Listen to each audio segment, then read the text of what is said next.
Hello guys, welcome back to another blogs. आज के blog में हम बात करने वाले हैं गाइस ऑफिस पॉलिटिक्स के बारे में। तो गाइस मैं आपको विस्तार से बताऊंगा इस पे क्या होती है भाई ऑफिस पॉलिटिक्स, कैसे हैंडल करना है, कैसे सरवाइव करना है तुम्हें, और कैसे ग्रो करना है कंपनी के अंदर ऑफिस पॉलिटिक्स होते हुए भी तुम्हें। तो भाई ब्लॉग में बने रहना। यदि चैनल पर नया हो तो सब्सक्राइब कर लेना चैनल को, लाइक शेयर एंड कमेंट कर देना। बाकी भाई मैं रोज ऐसे ऐसे ब्लॉग लाता रहूँगा, तो भाई चैनल को सब्सक्राइब कर लेना। बाकी हम बात करते हैं आगे अब।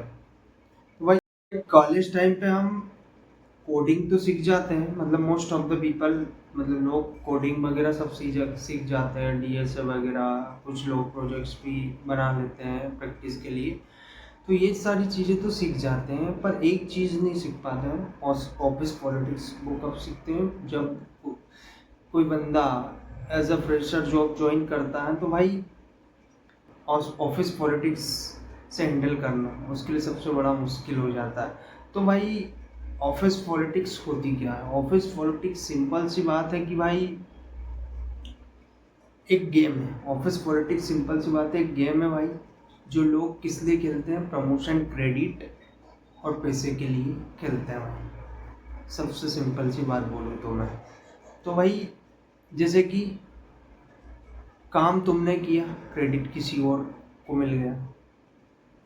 तुमने आइडिया दिया, मैनेजर ने बोला गुड थॉट है, और भाई क्रेडिट कोई और ले गया, तुम्हारा सीनियर ले गया, सर मैंने करवाया है, मैंने किया। तो भाई ये एक ऑफिस पॉलिटिक्स है। तो इससे शौक मत होना भाई। कॉरपोरेट में सारी चीज़ें होती रहती हैं और आगे भी होती रहेंगी। मोस्ट ऑफ द कंपनीज में ऑफिस पॉलिटिक्स होती है। तो भाई इसका पार्ट न बनते हुए तुम्हें भाई अपने काम पे फोकस करना है, वो थोड़ा एक्टिवनेस दिखाना भाई। वर्क में ऐसा एक्टिवनेस दिखाओ कि यार जो भी टास्क दिया है तुमने, सबसे पहले तो उसको करो, एंड भाई डॉक्यूमेंटेशन के साथ करो। जो भी चीज़ तुम कर रहे हो उसका प्रूफ रखो, ताकि बाद में तुम्हारे ऊपर कोई चीज़ ब्लेम कोई सीनियर द्वारा किया जाए या फिर मैनेजर द्वारा तुम्हें कुछ बोला जाए तो तुम्हारे पास प्रूफ हो उस समय दिखाने के लिए। क्योंकि भाई कॉरपोरेट वर्ल्ड में सभी काम जो होता है वो प्रूफ के आधार पर होता है। तुम्हें जो भी चीज़ दी है तुमने कर दी है, यदि तुम्हारे पास उसका प्रूफ नहीं है तुम उसको साबित नहीं कर पाओगे भाई। एक फ्रेशर बंदा क्या करता है? इमोशनली रिएक्ट करता है। तो भाई तुम्हें इमोशनल नहीं होना है, क्योंकि कॉरपोरेट में इमोशनल बंदा सरवाइव नहीं कर पाता। तुम्हें क्या करना भाई, ज़्यादा से ज़्यादा ऑब्जर्व करना चीज़ों को और कम बोलना है हमेशा। एक बात ध्यान रखो, और जो भी काम करो उसका डॉक्यूमेंट बना के ही रखना है तुम्हें। दूसरी बात ये, वो एक फ्रेशर बंदा का ये रहता है भाई, वो किसी से कुछ बहस हो गई या फिर कुछ हो गया तो गुस्सा हो जाता है, या तो फ्रस्ट्रेशन निकालता है, या फिर वो कंप्लेन करता है। तो भाई इमोशनल बंदा कॉरपोरेट में और सरवाइव नहीं कर पाएगा। सबसे पहली बात तो ये, तुम्हें भाई काम ज़्यादा करना है और कम बोलना है, और अपने काम से सबको इम्प्रेस करना है। तो भाई सबसे पहले एनवायरनमेंट समझो, ऑफिस का एनवायरनमेंट समझो, लोगों को समझो कौन जेन्युइन है और कौन फेक है। भाई जेन्युइन पीपल से आप डिस्कशन नॉर्मल कर सकते हो। बाकी जो फेक पीपल है उनसे जितना दूरी बना के रखोगे आपके लिए बेटर रहेगा। बट वो आपके सीनियर नहीं होना चाहिए। सीनियर से आपको आपका कोऑर्डिनेशन होता ही रहेगा, क्योंकि आप पर्टिकुलर फ्रेशर हो तो किसी सीनियर के अंडर में ही असाइन होंगे। तो भाई सीनियर से आपको डिस्कशन करना पड़ेगा, कोऑर्डिनेशन करना पड़ेगा। तो ट्राई करो कि उनसे हमारे अच्छे व्यवहार रहें। अब भाई वो सीनियर भी डिपेंड करता है तुम्हें कैसा मिला। किसी का स्वभाव अच्छा होता है, किसी का स्वभाव भाई ऐसा होता है कि यार वो तुम्हें हर वक्त तुम्हारी अच्छाई में भी चिल्ला रहा है और बुराई में भी चिल्ला रहा है। तो भाई कुछ एक्सेप्शन ऐसे होते हैं, और फिर वो भाई इसलिए मैं बोलता हूँ कि यार कोई भी चीज़ तुम करो, कोई भी काम करो, मेल पे रखो भाई, डॉक्यूमेंटेशन बनाओ, सारी चीज़ें करो, चैट पे समरी वगैरह सारी चीज़ें वो करके रखो, ताकि बाद में क्रेडिट इशू आए तो तुम भाई उसको वो कर पाओ, जस्टिफाई कर पाओ कि भाई हाँ ये चीज़ मैंने की है, इसका मेरे पास प्रूफ।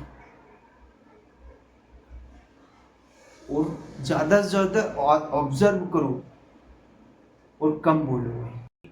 किसी भाई मीटिंग में किसी से बहस मत करो, क्योंकि कॉर्पोरेट भाई ईगो से चलता है। तुम्हारी एक छोटी सी गलती कब क्या करवाए, इवन तुम्हें फायर भी करवा सकती है यदि वो तुम्हारा सीनियर हुआ, तुमने उससे बहस की तो।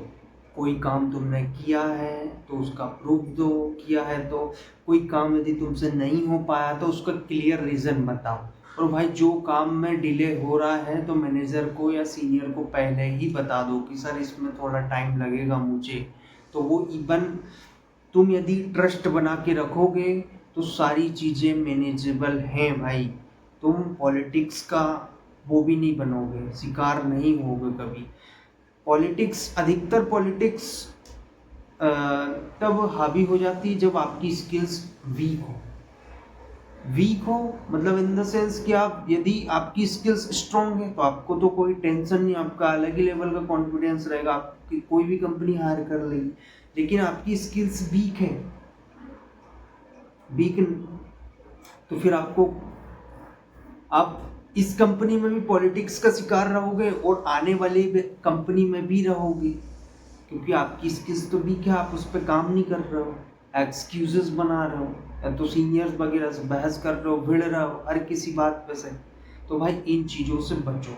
लास्ट में मैं एक इम्पोर्टेंट बात बोलना चाहूँगा तुम्हें कि भाई पॉलिटिक्स तो तुम्हें हर जगह मिलेगी। तुम किसी भी कंपनी में जाओगे, वहाँ का सभी कंपनी का अलग अलग इन्वायरमेंट होता है भाई। हो सकता है कि तुम्हें कहीं पॉलिटिक्स मिले भी ना, बट थोड़ी बहुत पॉलिटिक्स होती है भाई। किसी कंपनी में बहुत ज़्यादा छोटी है तो बहुत ज़्यादा भी होती है। पर भाई पॉलिटिक्स से भी एक इम्पोर्टेंट चीज़ ये है कि अगर एनवायरनमेंट टॉक्सिक हो, मैनेजर सही ना हो, तुम्हारे ऊपर हर टाइम पे प्रेशर बना रहे हैं बहुत ज़्यादा ही, तुम्हें ऐसा लग रहा है, और जहाँ पे तुम्हें ग्रोथ नहीं दिख रही हो कि यार अपनी ग्रोथ हो सकती है, कम सैलरी में अपने से बहुत ज़्यादा काम करवा रहे हैं और अपने ऊपर प्रेशर बना रहे हैं, बहुत सारी चीज़ें हो गई, मेरे साथ गलत हो रहा है भाई, तुम्हें ऐसा लगता है कि यार वहाँ पे मैं सर्वाइव नहीं कर पाऊँगा, तो भाई तुरंत कंपनी स्विच कर लो।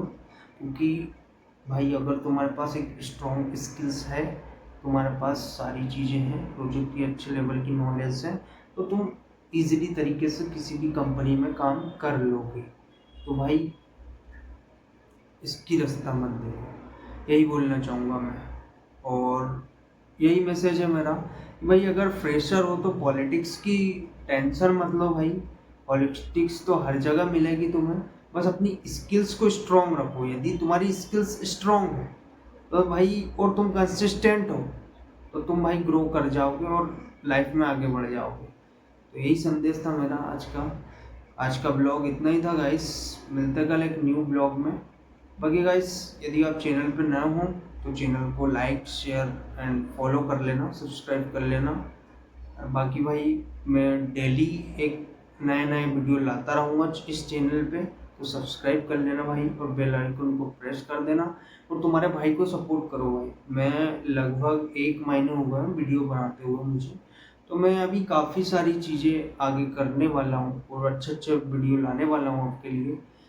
और भाई आईटी रिलेटेड कोई सी भी आपको प्रॉब्लम हो, आपको कुछ गाइडेंस वगैरह की नीड हो, तो भाई बिल्कुल मेरा ईमेल वगैरह मेंशन कर दूंगा मैं, आप कमेंट कर देना और मुझसे आप पूछ सकते हो भाई। ठीक है गाइस, मिलते कल एक न्यू ब्लॉग में, आज के लिए इतना है।